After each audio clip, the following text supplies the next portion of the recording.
Hi, I'm Melinda Kucera, and welcome back to my series about reading Curse Breaker Enchanted. Today I'm going to read Chapter 4, and we'll have a little chat afterward about what we just read. So here we go.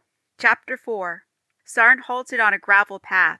Something didn't feel right, though that might be because the Enchanted Forest lay just beyond the two concentric rings of standing stones that encircled the meadow. They maintained a cordon the Enchanted Forest couldn't cross, but something was different about those mega plants tonight. Sarn touched the blindfold. "Leave it in place," Nolo hissed. Why? The only people nearby were rangers. Sarn could sense them even without his head map, nor were they the only people his sixth sense kept track of. The two people who were dearest to Sarn, his younger brother and his little boy, were dim lights at the periphery of his consciousness. "Because it's better this way. Now come along." Nolo tugged on Sarn's arm to get him moving.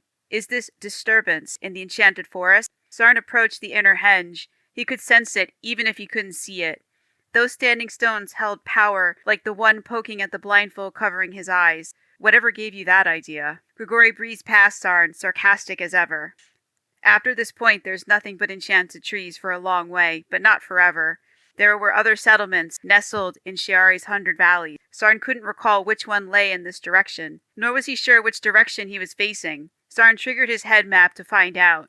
Instead of spawning, his map stayed out of sight.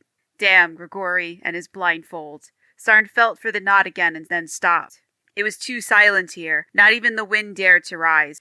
The air between the menhirs in front of Sarn coalesced into an invisible hand, and it shoved Sarn backward away from the two henges. Nolo's grip broke as he stumbled out of the inner ring of standing stones onto the meadow. Why did it do that? Something warm brushed against his hands when Sarn raised them to examine the barrier blocking his way. Particles flowed clockwise, sparking on his palms. They probably glowed the same green as his eyes since the same magic generated them. Nolo shook Sarn, reminding him of his master's presence. "What happened? Why did you retreat?" "I didn't. It expelled me." Sarn tried to yank his arm free and failed. "It's never rejected you before. I don't like it." Nolo sounded pissed off. He tightened his grip, but he needn't have bothered. Sarn couldn't leave.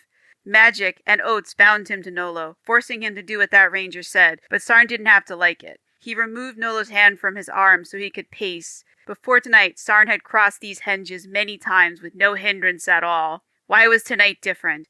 Sarn quit pacing and explored the blindfold. It was time the damn thing came off.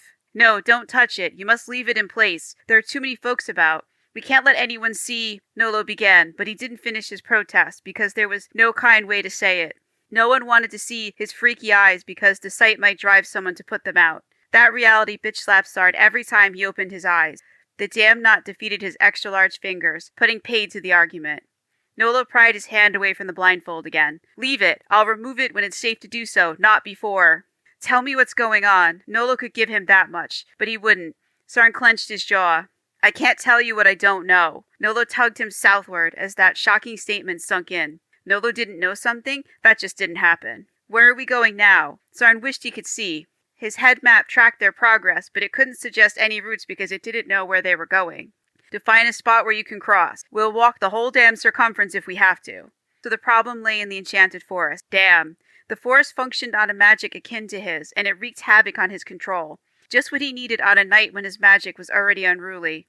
Sarn wanted to drop his head into his hands in defeat, but he refrained. Grass seeded to rock again, jolting him out of the endless spiral of his dark thoughts. But this time they were water-smooth stones. Sarn grimaced at the fishy stink of the river Nearthal. It flowed east to west in a broad, lazy ribbon along the southern edge of the meadow, not too far from where he was standing, and his magic was painfully aware of its presence. Nolo crossed first. This time, when Sarn stepped across the divide, the barrier slid through his body, allowing him to pass. He shuddered at its alien feel as he trudged the 10 feet between the two henges, then out onto a rocky beach. "Are you all right?" Nolo asked. He still held on to Sarn. Sarn nodded and pulled his arm free as something large approached. It flashed red on his head map. Sarn pointed to it. "What the hell is that?"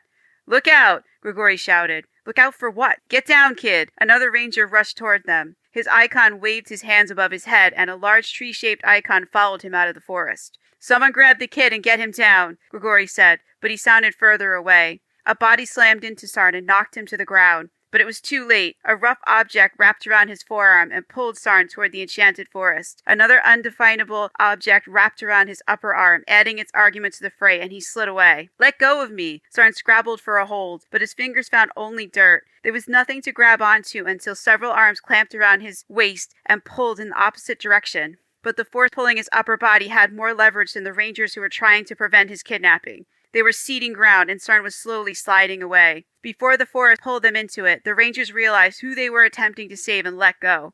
Sarn slid between two trees, still blind to what was going on. "Thanks a lot, Grigori." So that was chapter 4. It was short, so I'm also going to read chapter 5. Here we go. Chapter 5. Nolo flinched as a giant tree slithered toward them. Trees should stay put, even enchanted ones. But a 300-foot-plus monster crawled on its roots, heading straight for Sarn, and the blindfold made it impossible for the kid to see the danger. A branch whipped out as Nolo dove. He knocked the boy down, but the lad was closer to 7 feet than 6. A branch seized the brat's arm. It dragged Sarn, but Nolo held fast. Another tree grabbed hold and yanked even harder. The kid slid a few feet closer to a host of uprooted trees. If I could just pull the kid back across the gravel into the ring of standing stones, he'd be safe. None of the enchanted trees could touch the menhirs or their cordon. Nolo dug his toes into the earth and struggled to reel Sarn back in. Thank God, youth kept the kid lanky and lean enough that Nolo could wrap an arm around the kid's waist and lock it in place. Every muscle strained as the tug-of-war continued. But I must hold on. Sarn is my responsibility. A hit to the head stunned Nolo. Screams battered him while his senses reeled. His grip loosened despite frantic mental shouts at them to hold, damn it! Nolo blinked away pain edged in darkness as the forest swallowed Sarn. "I'll find that boy." Rolling onto his stomach, he gathered himself to rise. His head rang warning bells, but he ignored them. The world teetered. Everything grayed as Nolo sat. Whatever had hit him had been hard indeed. "Stay down. That thing might return." Nolo gained his knees, determined to make it to his feet this time. He glared at Grigori, who crouched nearby, wringing his smarting hand. "You hit me? Why?" Nolo stared at Grigori. His longtime friend's sheepish look confirmed his guilt. "How did I remain conscious?" Grigori was a bear of a man who hit harder than a boulder. Only Sarn stood taller than him. "What, should I have let it drag you off too? Bad enough it got the kid. Lord Jorinth will be pissed that thing ate his pet mage." Grigori shuddered. It was a tree, an oak, I think. Nolo probed the sore spot on the back of his head and winced. "We don't know if the kid is a mage," Jurlo said as he appeared between his two officers. At 5'0", the force of Jurlo's personality took up more space than he did, and it pushed his subordinates apart. His ire focused on a man 16 inches taller than himself, who could bench press one Jurlo at each hand. A dozen rangers turned up to watch the commander scold Grigori. Every ranger had a theory about how Jurlo would best Grigori, but some methods they proposed stretched the limits of credulity. No doubt the betting would be fiercer than usual tonight. Grigori rounded on their boss. "Oh yeah? Then why do his eyes glow all the damn time? It's a sign of active magic. Hell, it's even mentioned in the litany." A mention in the litany made it God's truth, and it sent a chill down Nolo's back every time the subject came up. "Stow it. We're not having this argument now. Whether the kid ever does one damn magical thing is not my concern."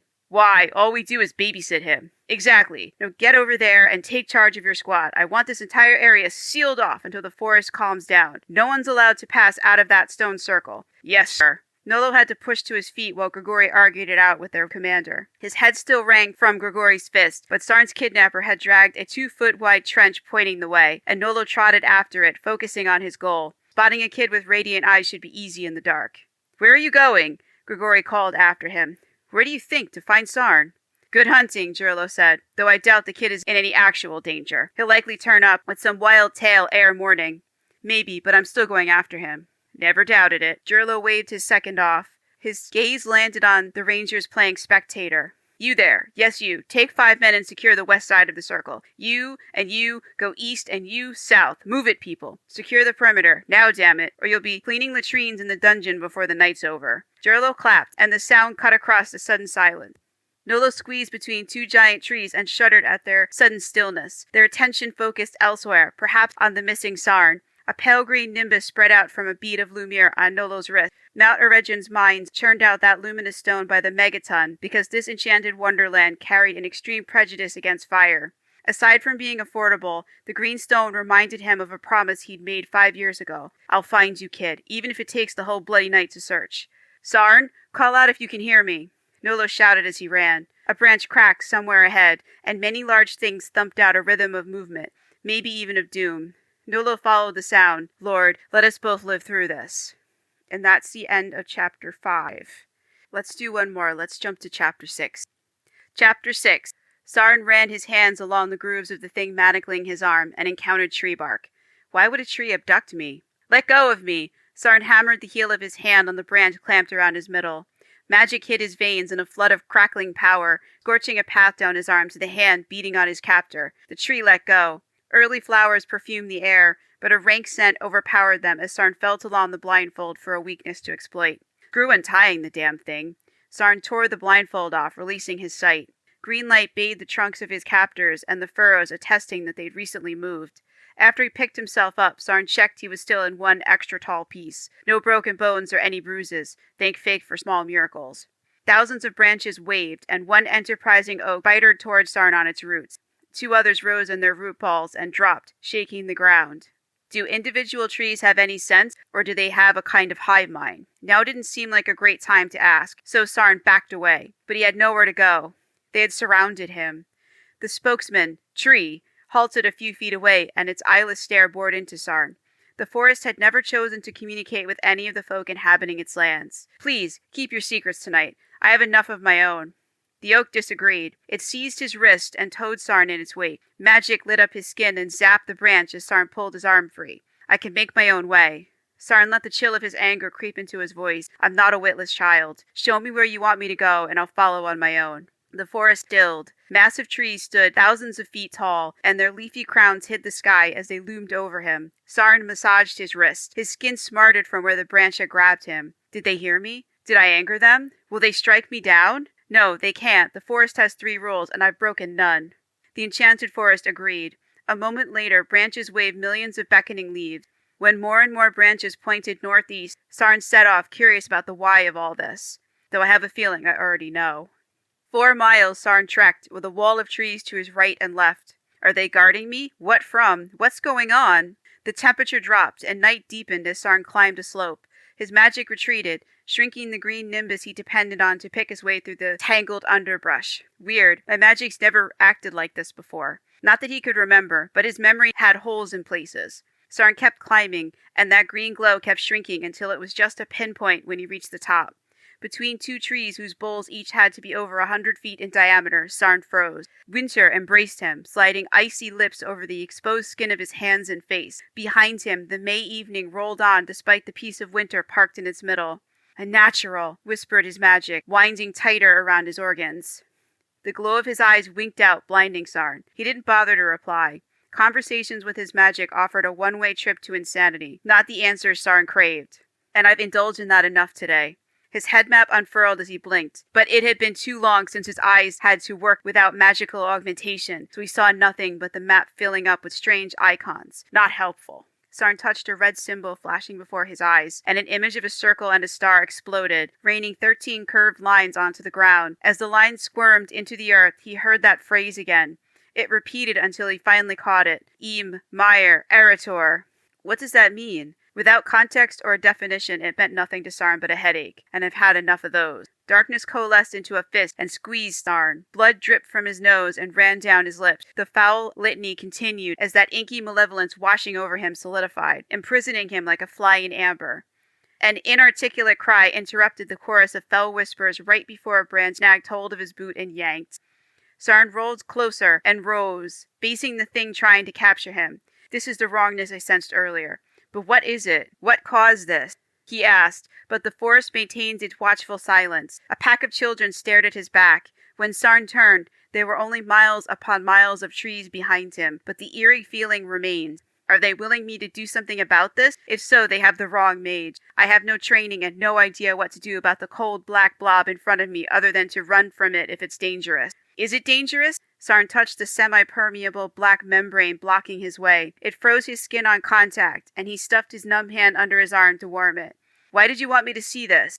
The wind shifted, pelting Sarn with the metallic scent of blood and rotting meat. He doubled over and retched. Sudden violent death had created the cold dark spot in front of him. That didn't explain how this had happened. Plenty of folk had died in the forest over the years, and none of their deaths had created anything like this. What made these deaths so different? Sarn's stomach heaved, winnowing his world down to throwing up without slathering his already stained clothes. He jerked when a hand landed on his shoulder. "Are you okay, kid?" Nolo asked. "I'm not a kid," Sarn shot back as he wiped the blood dripping from his nose onto his sleeve. "I'm 20. "I know." Nolo squeezed Sarn's shoulder, then let go. "But you're also almost half my age. You're not 40. "No, but I'm close to it. What do we have here?" Death's marksman pushed through the equally black membrane as if it wasn't there. Maybe it only reacted to magic, or maybe Nolo's status as Death's marksman protected him.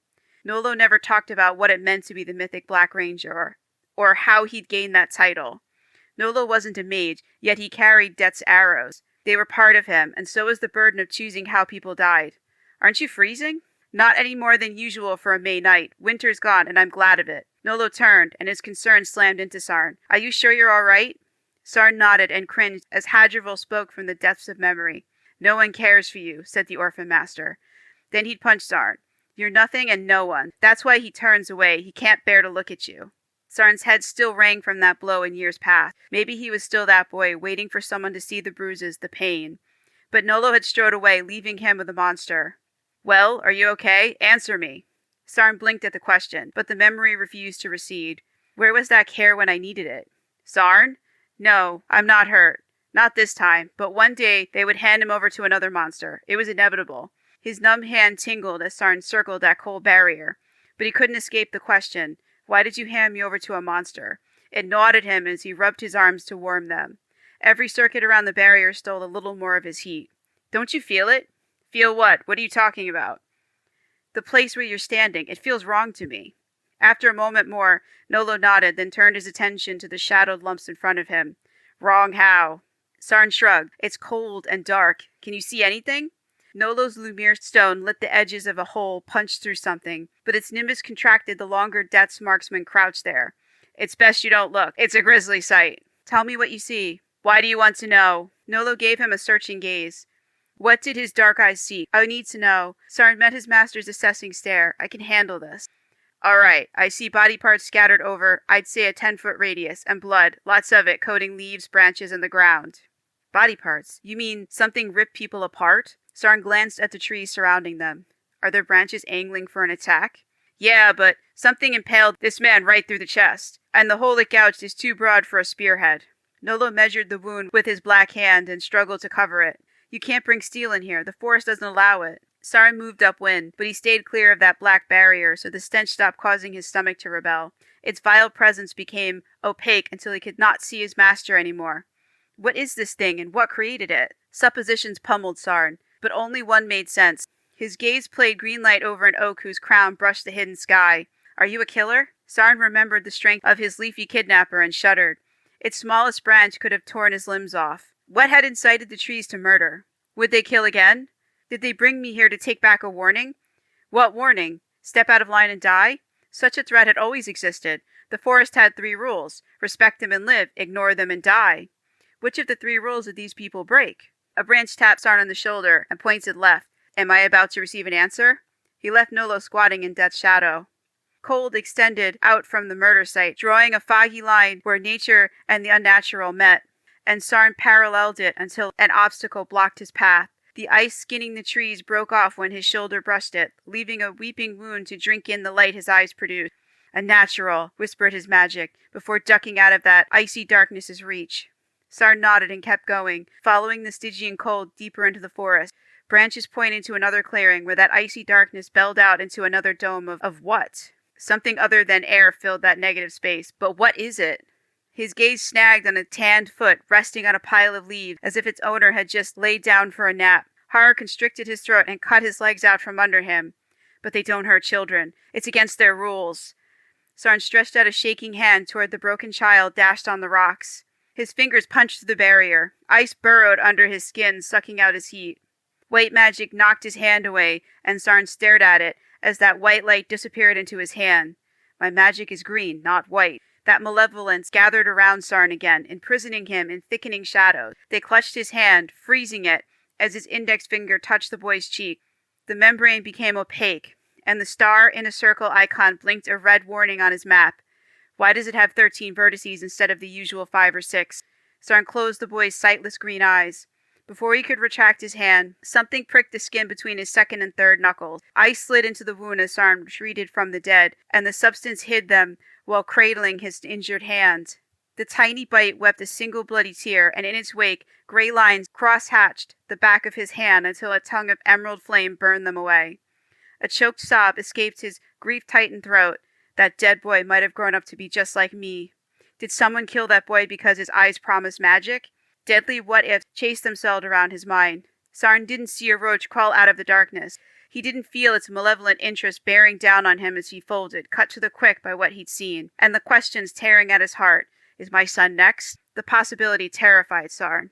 That's it for this time. So we read chapters 4, 5, and 6. And we saw the 2 stone circles that surround the meadow and the mountain, and they themselves have some power. And then we also were introduced to the Enchanted Forest. And the Enchanted Forest has 3 rules. Start no fires, carry no weapons, do no harm, respect the rules and live, ignore them and die. That's basically how you keep the forest happy. Doesn't say anything about magic, so Sarn can use magic in the forest. They don't have any rule against that. So he's safe-ish, I guess, as long as they don't piss off the forest. We'll find out next time more about the dark magic that he found around the site where the people died, and we may get some theories about what happened. And this is what sets Sarn off on so many adventures to come, this mystery, which does get resolved in the book.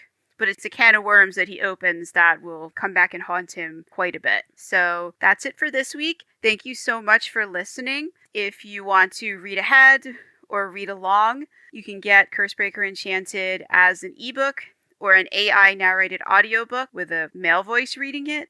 Instead of me reading it, I'm not male, obviously. It's also available in print and hardcover. And please like and subscribe. It supports the channel and it would really help. Thank you so much.